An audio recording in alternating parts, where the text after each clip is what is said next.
Lipstick movie রিলিজের সময় আপনি বলেছিলেন যে দরদ সিনেমার গল্পের সাথে খুবই মিল রয়েছে। দরদ টিম তখন সেটা অস্বীকার করেছিল, কিন্তু দরদ মুক্তির পর সাধারণ ভক্তরাও বলছে যে আমি তো যা বলার দেখেন, দুই দিন আগে আমি বলেছি, ইভেন ওইটার প্রমাণটা পেয়েছে।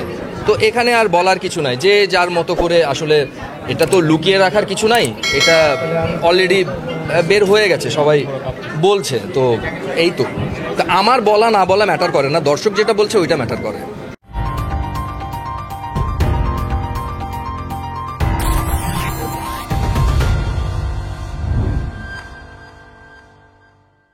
আমি একটু আগে এই প্রশ্নটা করা হয়েছে, একটু আগে করা হয়েছে। আমি তো যা বলার দেখেন, দুই দিন আগে আমি বলেছি, ইভেন ওইটার প্রমাণটা পেয়েছে। তো এখানে আর বলার কিছু নাই, যে যার মতো করে আসলে এটা তো লুকিয়ে রাখার কিছু নাই, এটা অলরেডি বের হয়ে গেছে, সবাই বলছে। তো এই তো আমার বলা না বলা ম্যাটার করে না, দর্শক যেটা বলছে ওইটা ম্যাটার করে। ইনশাল্লাহ পারছে তো, অবশ্যই পারছে। যদি না পারতো তাহলে লিপস্টিক দেখে, তারপর ধরেন যে লিপস্টিকে আমি যা যা বলেছি রিলিজের সময়, তো দর্শক দেখছে বিধায় দর্শক এখন কথা বলছে। হ্যাঁ পারতেছে, পারছে, অলরেডি করছে তারা। পিনিকের পরে এখনই বলতে চাই না, নাম ভূমিকায় একটা সিনেমার কথা চলছে।